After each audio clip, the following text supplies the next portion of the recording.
안녕하십니까, 불광입니다. 결혼해도 전 남친 전 여친 생각나? 아련하거나 미련 있는 경우도 있어. 아니면 결혼하면 훨씬 깔끔하게 잊게 돼. 결혼해도 못 잊을까봐 걱정이야. 아까 글이 숨김 처리됐다고 떠서 다시 올려. 라는 게시글에 달린 베스트 댓글을 읽어드리겠습니다. 생각남. 그땐 사랑해서 결혼하고 싶었는데 지금은 결혼하고 싶어서 사랑했거든. 이라는 댓글이 보이십니까? 도대체 뭔 말인지 이해가 안 된다고요? 이게 뭐냐고요? 여기 이 댓글이 있지 않습니까? 지금 K로 시작하는 그 나라의 모든 결혼 생활의 문제의 시작점이에요. 여기서 모든 갈등, 문제가 발생한다고 봐도 무방하다 이 말입니다. 굉장히 심오한 내용이 함축되어 있는 세 줄 문장인데 일단 첫 줄, 생각남. 뭐가 생각난다는 거죠? 본 남자친구가 그리고 두 번째 줄, 그땐 사랑해서 결혼하고 싶었는데 라는데 여기서 핵심은 뭐죠? 내가 불같이 사랑했던 전 남친이 결혼하고 싶을 정도로 사랑했던 사람이랑은 결혼하고 싶지 않았다는 거잖아. 그래서 안 했다는 거잖아. 그게 마지막 문장에 나와 있죠. 지금은 결혼하고 싶어서 사랑했거든. 이게 무슨 뜻입니까?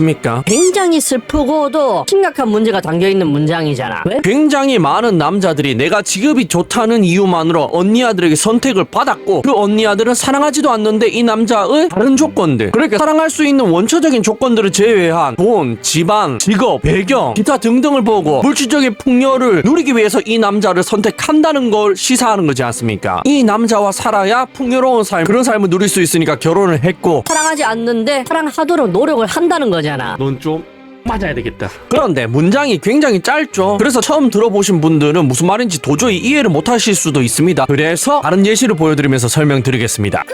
여자는 무조건 부자 남자 잡는 게 맞는 듯. 평범한 남자는 노노. 집안 좋은 부자 남자를 만나야 함. 안 그러면 맨날 돈덩 부리고 살아야 함. 어렸을 때부터 이거 깨우친 사람과 이거 모르고 결혼한 사람과는 인생이 천지 차이임. 이라는데 이게 K로 시작하는 그 나라의 가장 슬픈 현실이잖아. 왜냐하면 일단 왜 부자 남자를 만나야 한다고 생각하냐? 허영심 때문이잖아요. 소개팅에 파인다이닝 사달라는 언니 아들이 왜 있겠습니까? 내가 너를 만나주는 거니까. 사랑하는 전 남친을 버리고 경제적인 조건만, 당신의 직업만 보고 너를 내가 만나주는 거기 때문에 이 정도도 못해주면 만날 이유가 없다는 거잖아. 이 언니야는 당신을 사랑하고 싶어서 만나는 게 아니라 결혼하고 싶어서 이 정도로 해주면 당신을 만나줄 의향이 있다는 이야기를 하는 거잖아. 그렇게 결혼하면 결혼 비용, 집값, 혼수 제외하고 7,200만 원 들잖아. 여기 신문기사 보이시죠? 서울에서 결혼하는데 양가 어느 정도 손님을 받아들이면 7,200만 원 정도 든다니까. 밥값이 요즘에 그 정도 하니까. 그런데 그걸 제외하더라도 뜯음에도 어느 정도 하기 때문에, 신혼여행도 어느 정도 비싼 데를 가기 때문에 저 돈이 기본으로 깨진다는 거지 않습니까? 그런데 왜 평균적으로 7,200만 원이 되었습니까? 그 정도는 해야 이 남자와 결혼을 할 맛이 난다는 거야. 내가 결혼을 해주는 거기 때문에. 순수 사랑해서 결혼하고 싶은 남자를 버리고 이 남자를 선택한 이유가 그런 걸 누리기 위해서잖아. 그렇게 해서 스드메 결혼식장 가격이 점점 비싸지는 거란 말입니다. 그렇게 해서 계속해서 비싸지는 대표적인 예시가 뭐가 있죠? 산후조리원이 있잖아. 적당히 100에서 200만 원 대금으로 지원해주는 돈에서 남편 돈 한 50에서 100만 원 더 주는 거면 어느 정도 이해를 할 수가 있다니까. 물론 저는 이해를 할 수가 없습니다. 하지만 K로 시작하는 그 나라 문화 특성상 산후조리원은 80% 이상이 가기 때문에 그 정도만 쓰면 이해를 할 수 있다고. 그런데 아니잖아. 그거보다 훨씬 더 많이 쓰잖아. 그래서 5천만 원짜리 이상 산후조리원이 마구마구 생기는 거지 않습니까? 서울 산후조리원 평균 가격이 이만큼 뛰어오른 거잖아. 왜? 점점 비싼 조리원을 요구하는 사람들이 많아졌으니까. 근데 그걸 요구하는 사람들의 이유가 뭐라고요? 이 정도는 해야 이 남자와 결혼한 이유가 생기는 거니까. 그런데 그렇게 결혼해줬다고 생각하는 언니 아들의 허영심이 여기서 끝입니까? 한도 끝도 없어요. 요즘에 애들 패딩 100만 원짜리 있지 않습니까? 없어서 못 판답니다. 몽땡땡, 빈땡, 땡땡 비통 이런 수백만 원짜리 패딩이 없어서 못 판다니까. 이게 이해가 가십니까?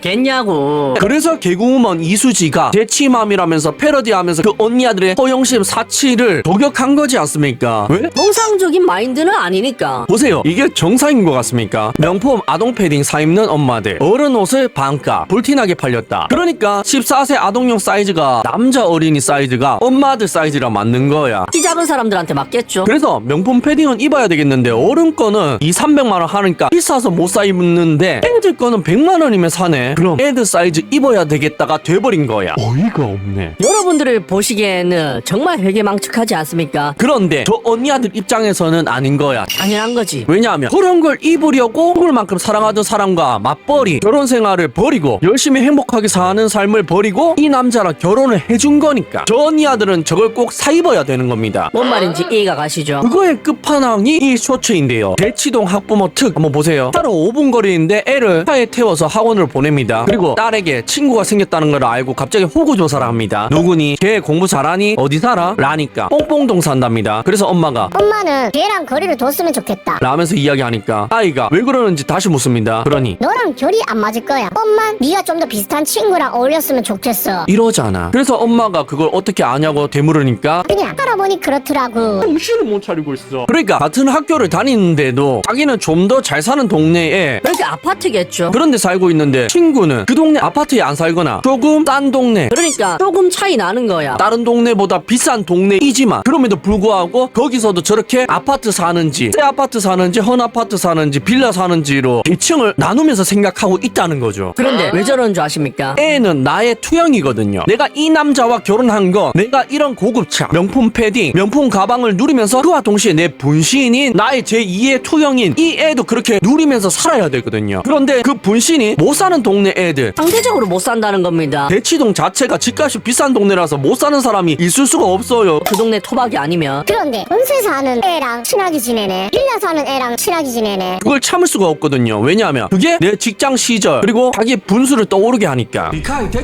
그러니까 그 시절이 떠오르면서 주체를 할 수가 없는 거죠. 그래서 생긴 단어가 정거지, 월거지, 빌거지 같은 단어지 않습니까? 사실 남편을 돈만 보고 선택하지 않았다면 내 직장과 비슷한 남자를 만나서 결혼을 했다면 사랑을 했다면 내가 살아야 하는 삶은 저런 삶인데 말이죠. 대신 그렇게 해서 사랑을 포기하고 아가를 바가 아파트 말하는 겁니다. 명품 백을 고급 세단을 타고 다니는 모습을 지금 생활을 선택했는데 에 대한 자기 합리와 같은 거라고요. 그리고 그 사람들을 싫어하는 것, 혐오하는 것 그래야지만 내 지금 선택한 결혼 생활이 합리화가 되기 때문입니다. 뭔 말인지 이해가 가시죠? 그래서 저런 선택을 한 사람들은 허영심을 포기 못할 가능성이 굉장히 높다는 거야. 그런데 진짜 행복하게 사는 사람들은 어떻게 사나요? 여기 미국의 유명한 교수, 인플루언서 조던 피터슨 이 사람이 하는 이야기를 들어보세요. 대개 상위 1% 부자에 속하려면 1년에 얼마 벌어야 할까요? 라고 질문하니까 53,000달러라고 대답하는데 조던 피터슨 교수가 아니랍니다. 32,000달러 정도 벌면은 상위 1%에 속한대요. 그리고 이 예시와 왜 행복하게 사는 사람들이 경제력이 부족하지만 행복하게 살 수 있는지 연결되지 않습니까? 왜 그런 것 같습니까? 만족을 하기 때문입니다. 그러니까 한 가지 관점을 보더라도 보는 시점이 다른 거야. 연봉 4천만 원, 월 300만 원 정도밖에 못 버네. 300충이네. 이렇게 생각하는 관점을 가지면 행복할 수 있을까요? 아니면 뭐야, 300만 원이나 번다고? 직장을 가지고 있다고? 너랑 나랑 같이 벌면 670만 원 이상 버네. 연봉 1억보다 더 잘 버네. 라고 생각하는 사람들이 더 행복할까요? 당연히 후자가 더 행복할 가능성이 높겠죠. 그리고 이게 여러분들이 결혼을 잘해야 되는 이유하고 연결됩니다.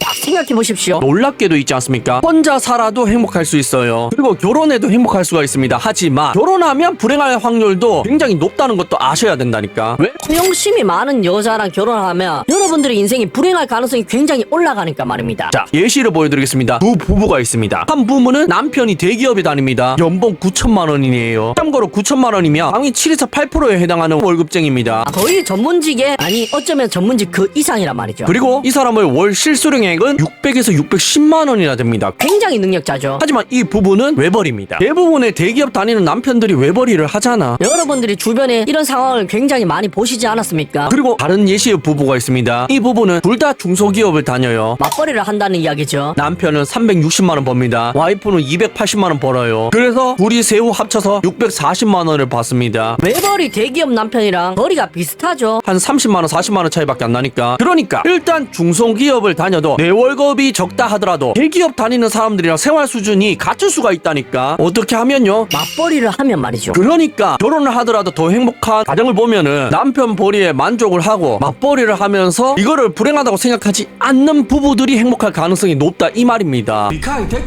그리고 중소기업 맞벌이 하는 부부가 사랑해서 결혼했을 가능성이 높을까요? 남편의 직장을 보고 결혼했을 가능성이 높을까요? 아니면 외벌이 하는 대기업 부부가 남편의 직장을 보고 결혼했을 가능성이 높겠습니까? 답은 여러분들이 더 잘 아시잖아. 그렇다면 가족에게 똑같은 돈을 가져다 주는 부부 형태이지만 가족 형태이지만 어느 가족이 더 사치를 안 하고 적금을 많이 할까요? 20년 뒤에 누가 더 많은 적금 투자를 했을까요를 제가 대답해주지 않더라도 여러분들이 더 잘 아실 수 있잖아. 그러니까 두 부부가 가족에게 벌어오는 돈은 비슷할지 몰라도 연봉 9천 외벌이랑 월급 세후 부부 합쳐서 640만 원인 형태랑은 돈만 비슷한 거지. 20년 뒤의 생활이 아예 다르다니까. 그래서 제가 항상 말씀드리는 거야. 결혼을 잘하라고. 저는 지금 제가 생활하는 패턴이 굉장히 힘들지만 몸만 힘든 거지 정신적으로는 하나도 안 힘들어요. 왜냐하면 제 미래가 너무 밝으니까. 저는 최저시급만 받고 일하는 영세기업 노동자입니다. 하지만 유튜브를 운영하고 있고 심지어 시간 날 때마다 물류창고나 식품창고에 피킹 업무를 하고 있어요. 아르바이트를 굉장히 많이 한다는 거죠. 그런데 왜 행복하냐고요? 몸이 그렇게 힘든데 왜 행복할 수가 있냐고요? 뽀뽀리를 하니까. 와이프가 버는 돈이 눈에 보이고 내가 벌어서 적금하는 돈이 눈에 보이는데 이걸 적절한 금액을 배당주, ETF 그리고 주식이 떨어졌을 때를 대비해서 10년물, 20년물 미국채 ETF를 해칭용으로도 배치해놨는데 제 20년 뒤가 불행할 수가 있습니까? 겠냐고. 이렇게 20년만 살기만 하면은 부자는 확정이잖아. 그래서 굉장히 행복한 상태라 이 말이죠. 그러니까 여러분들도 결혼을 잘하십시오. 정제관념이 여러분들이랑 맞는 여자랑 꼭 결혼하셔야 됩니다. 아니면 혼자 사시는 것도 나쁘지 않다니까. 왜냐하면 1+1은 3에서 4인 여자가 있고요 1+1인데도 1도 아니야 2도 아니야. 마이너스인 여자가 있다니까. 그런 여자를 만나면 여러분들의 인생이 너무 불행해진다니까요. 제가 무슨 말씀을 드리고 싶은지는 아시겠죠? 꿈속에서 깨어날 시간입니다. 레드 선. 시청해주셔서 감사합니다.